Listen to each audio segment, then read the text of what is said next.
Yeah. It's in the back. Right in the back? Yeah.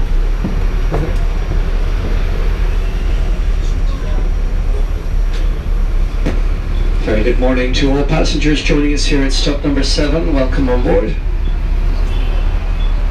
As we continue on our journey now, for the next kilometre to your right hand side is the area called Temple Bar, Dublin's cultural quarter. So called because there are more bars, pubs, nightclubs and restaurants down here than in the rest of the city put together.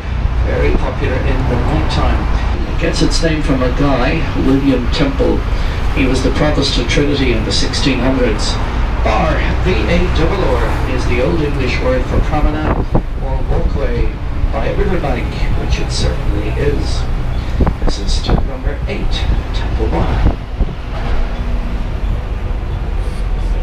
The President is the defender of the Irish Constitution, the Irish head of state.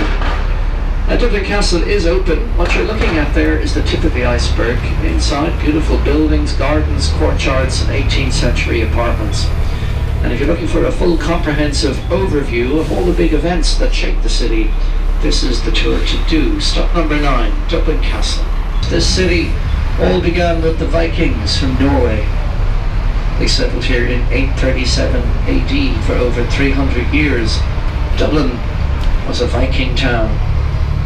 Now, in many ways, the Vikings civilized the Irish. They were the first people to introduce coins, first people to charter and navigate our rivers, excellent tradesmen and shipbuilders.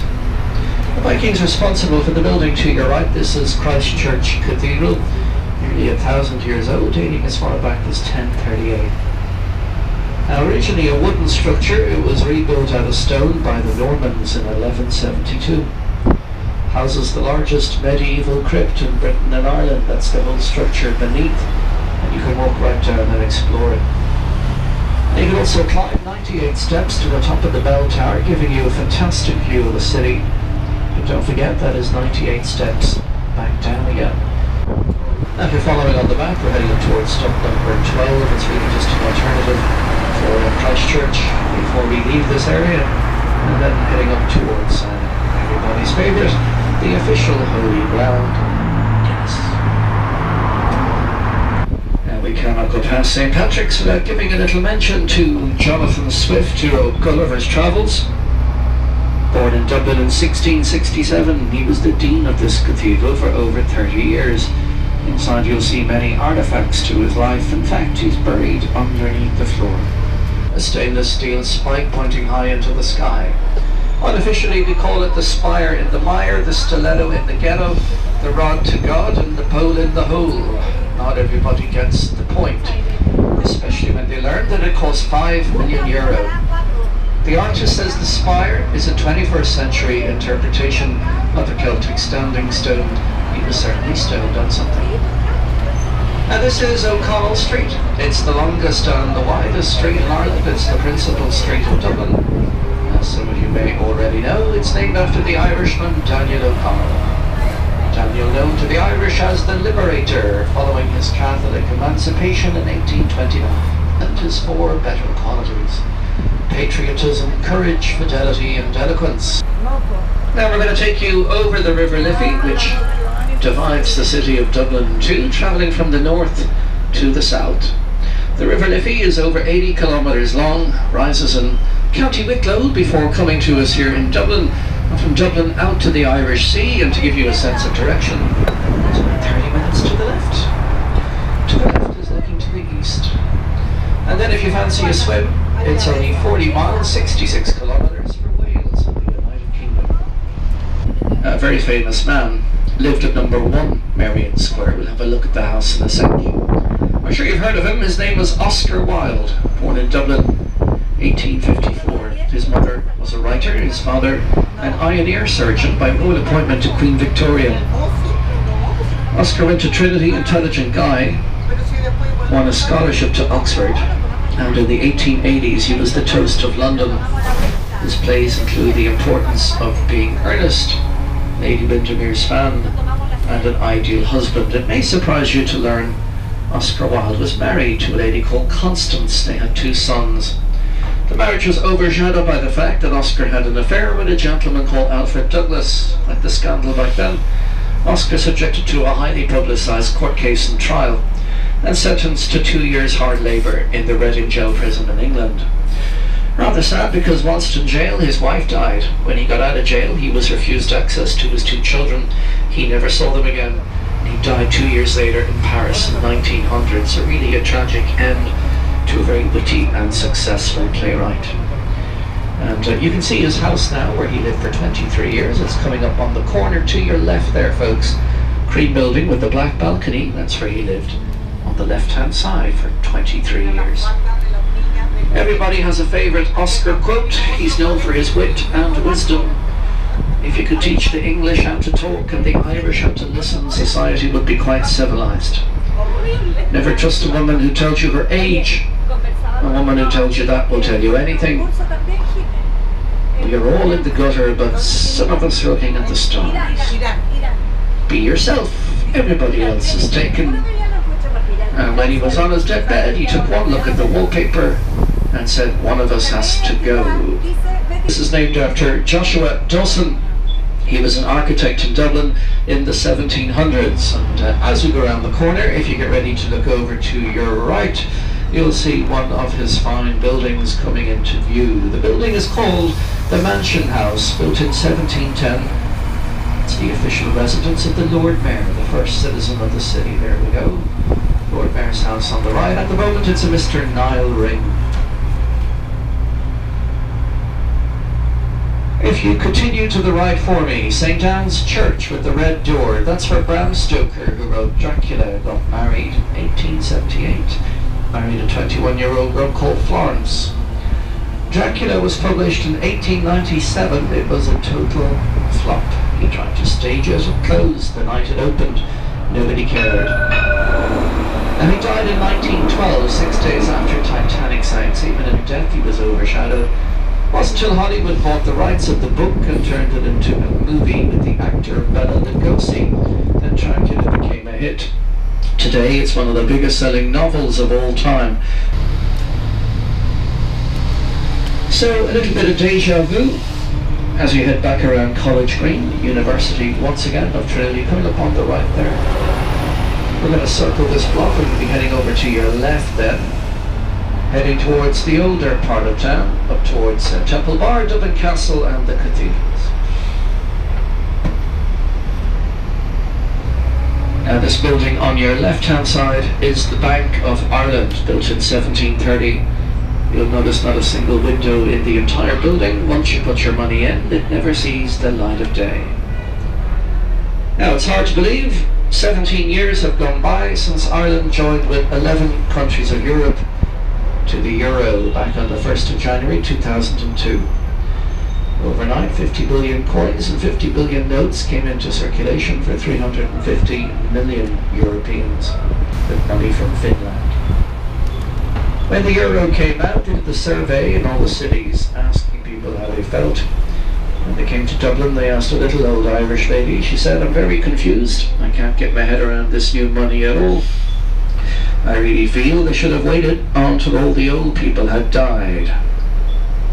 A charming response from Ireland.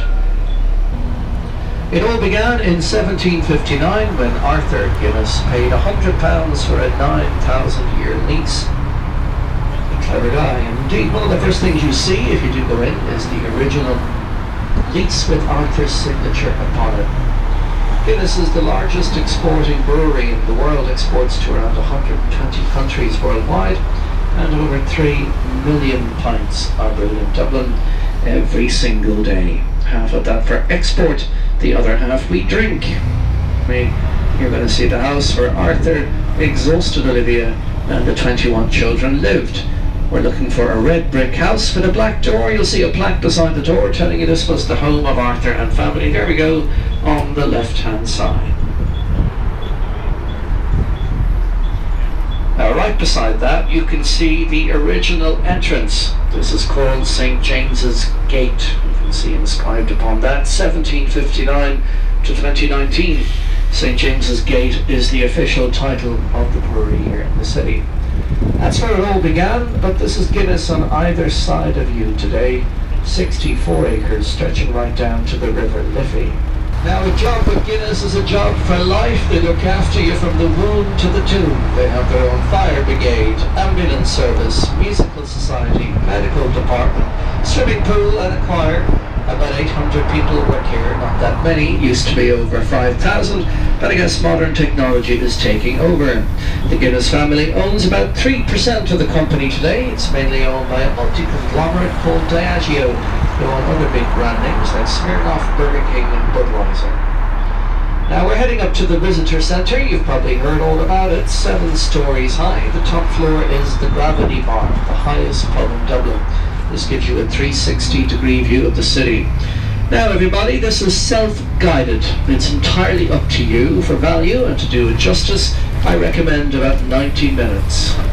This proved rather unfortunate for the newly formed Irish government in 1922 because they also wished to use the harp as the symbol of the new state, but Guinness had gotten there first. Well, the government got around it. They realised they could still use it on a condition that they change it. So what they did very subtly, they simply reversed it. It's not facing the same way. And you can see a fine example of the Irish tricolour there, green, white and orange. There is a reason behind the colours. The green of the flag symbolises nationalism, the older Gaelic or Catholic population of the island. Orange is for unionism, Protestant support of union with the United Kingdom. The colour actually originates from a Dutch king, King William III. He came from the House of Orange in the Netherlands. So if green is for nationalism, orange is for unionism, you can probably guess that white in the middle is for peace, in the hope that one day 2 sides, 2 religions, 2 communities can live happily together on the island of Ireland.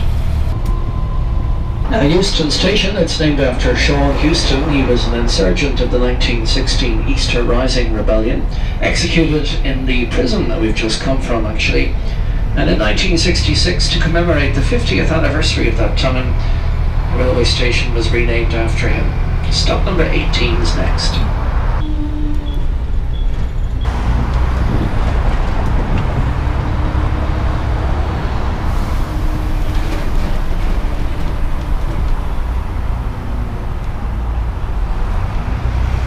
Stop on the map will be number 22. It's for the Museum of Decorative Art. And the National Museum of Ireland is divided into 3 separate buildings around town: archaeology, natural history, and on the left, decorative arts. This one specialises in things like jewellery and weaponry, ceramics, costumes and furniture. And again, it's all free of charge. Stop number 22, it's open till 5 o'clock today.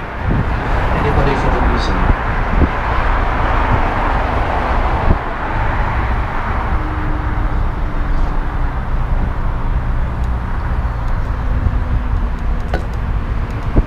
Okay, we'll continue on, so making our way to a popular stop. It's going to be for Jameson, the Irish whiskey distillery. John Jameson, perhaps the name most synonymous with Irish whiskey. Ironically, wasn't even Irish, he was Scottish. Settled here in 1780, and what was unique is that he triple distilled, and to this day that remains the fundamental difference between Irish and Scotch, the triple distillation. Generally, Scottish whiskey is distilled twice and American bourbon once.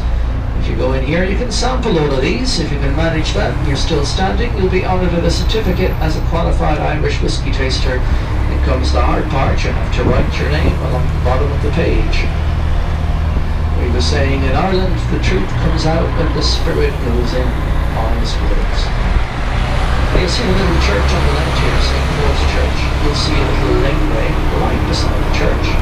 Hop down there, 3-minute walk, straight down to your left, brings you into the Jameson Distillery.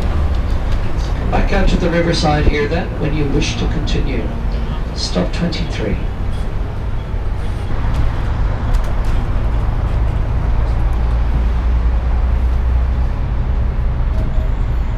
Past the High Court building. It's a relatively new building. It opened in 2011.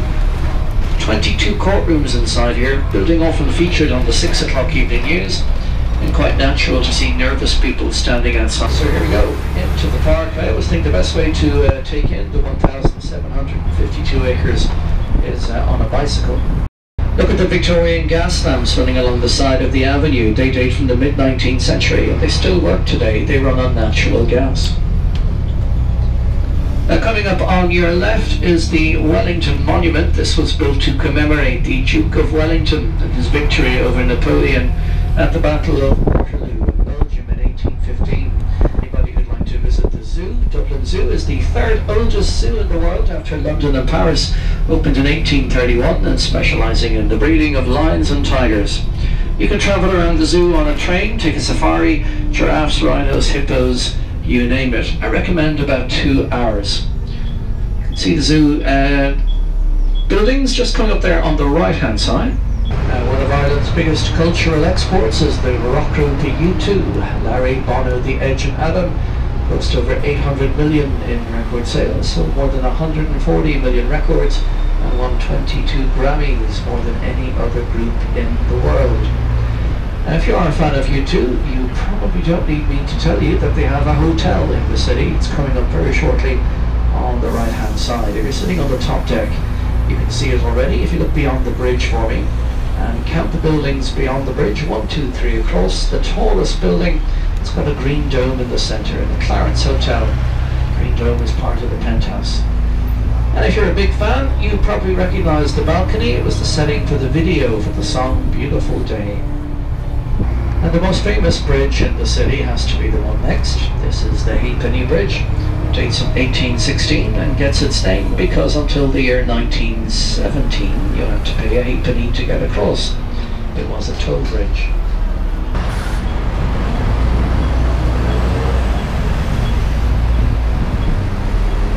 So there we go, we've gone full circle. The spire, the very first thing I mentioned, straight ahead of you, 120 metres high.